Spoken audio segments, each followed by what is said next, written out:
Hello, sir. I'm Gaurav. Sir, I have two questions. Okay. First one is basically हमें पता है in India insurance sector is at very initial stage. जी. तो अगर मैं अपने portfolio में इंश्योरेंस सेक्टर्स के कुछ स्टॉक ज़्यादा इंक्लूड करता हूँ 2 या 3, तो वो क्या बेनिफिशियल होगा? दूसरा क्वेश्चन सर ये था कि अभी रिसेंटली न्यूज़ थी फ्राइडे को ही BSE 30 जो है उन्होंने अपने 3 स्टॉक्स निकाले हैं और 3 नए स्टॉक्स रिप्लेस करे हैं जी. येस बैंक और जो हमारा था टाटा मोटर्स और वेदांता जी. इनको रिप्लेस किया है. तो क्या मार्केट पे इसका असर होगा या फिर इन 6 जो स्टॉक्स हैं इन पे थोड़ा सा कुछ मतलब कुछ आएगा इस पे सर?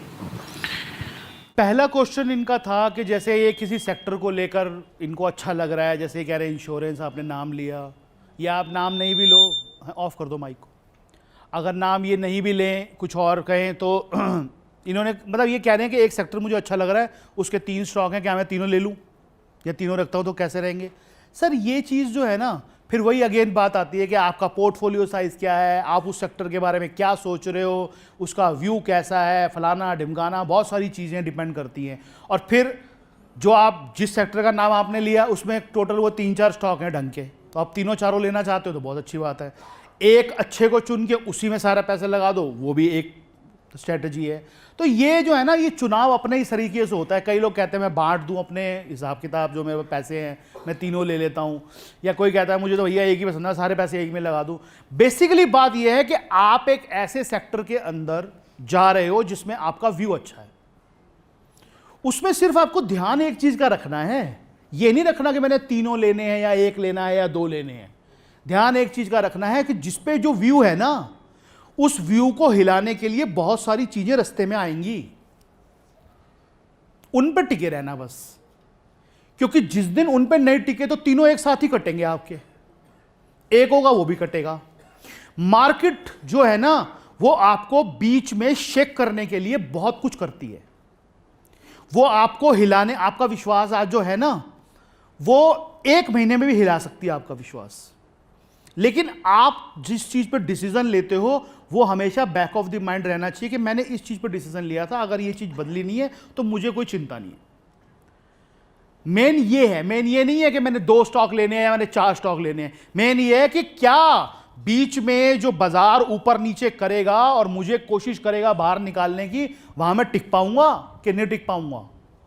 अगर मैं वहां नहीं टिक पाऊंगा तो फिर आप चाहे 1 लो चाहे 10 लो, सर सारे निकल जाएंगे आपके. ट्राई वहां पे करो. दूसरा आपका क्वेश्चन ये है कि इंडेक्सेस के अंदर जो अपना एक्सचेंजेस कुछ स्टॉक बाहर निकाल देती हैं, कुछ अंदर ले आती हैं. ये प्रोसेस है उनके काम करने का, उससे बाजार को कोई फर्क भी नहीं पड़ता, ना कोई लेना देना है. और जो स्टॉक ठीक ठाक चलते, इसीलिए ज़्यादातर मैं बोलता हूं कि अगर जो नए आदमी हैं उनको जैसे इंडेक्स फंड में या इंडेक्स ETF में अगर पैसे लगाते हैं तो उनका लगभग ठीक रहता है हिसाब किताब, क्योंकि इंडेक्स वाले खुद ही मैनेज करते रहते हैं.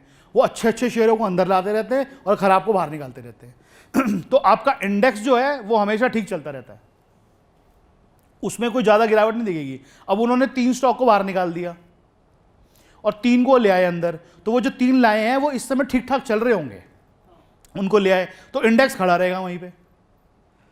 लेकिन जर्नली देखने में ये आता है, जर्नली ये रूल नहीं है एक्चुअली, कोई अप्लाई नहीं है सब पे, लेकिन जनरली ये देखने में आता है कि जो स्टॉक इंडेक्स के अंदर आ जाते हैं ना, उनकी जो है ना कैप हो जाती है परफॉर्मेंस. जो नए नए अंदर आते हैं वो एक बार कुछ महीनों के लिए शांत हो जाते हैं, उनमें ज़्यादा परफॉर्मेंस नहीं आती, क्योंकि उनमें इंडेक्स में आने से पहले ही इतनी स्पेकुलेशन जो पोजीशन बनी होती हैं कि ये आएगा तो पता नहीं क्या हो जाएगा, उसमें ले चलते हैं, तो वहाँ पर कई बार उस तरह की दिक्कत आ जाती है. लेकिन ब्रॉडर मार्केट पे या एक्सचेंज के ऊपर या उसके कोई उससे लंबा चौड़ा फर्क नहीं पड़ता. ये सब रेगुलर चीज़ें हैं, सालों से चली आ रही है, सालों से ऊपर नीचे हो रहा है, कोई फर्क नहीं पड़ता इनसे. ठीक. नमस्कार सर. सर मेरा अभी सर आपने एक बात बताई कि जो प्रॉपर्टी में इन्वेस्टमेंट है उसकी सर अभी बहुत अच्छे रेट हैं, अभी सब सेलर तैयार हैं बेचने के लिए, तो सर ये अच्छा टाइम है खरीदने के लिए? हाँ, उनके साथ अपने गले डाल लो आप. नहीं सर, मैं सर आपका व्यू जानना चाहता हूँ. वो बेचने को तैयार हैं तो तो इसका ये मतलब बिल्कुल नहीं है कि सही समय है बेचने को। तो ये सर भी तैयार है अपने शेयर। सर बुरा मत मानना सर। हमने सर बेचने को वो तैयार है क्योंकि उनका बिक नहीं रहा, इसलिए वो तैयार है, इसलिए वो बेचने को डेस्परेट है।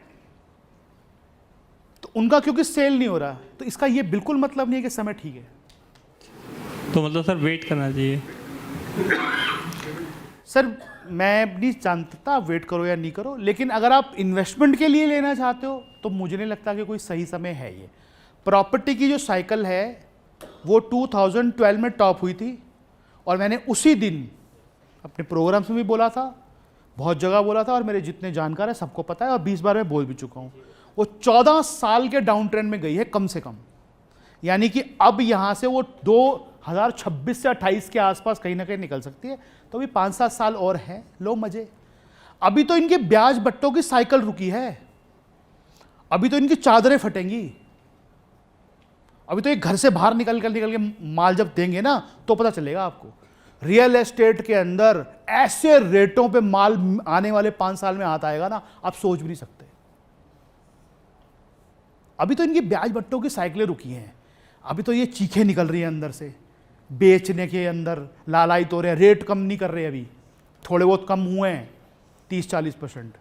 अभी तो देखना आप हालत, फ्लैट के साथ फ्लैट फ्री मिलेगा।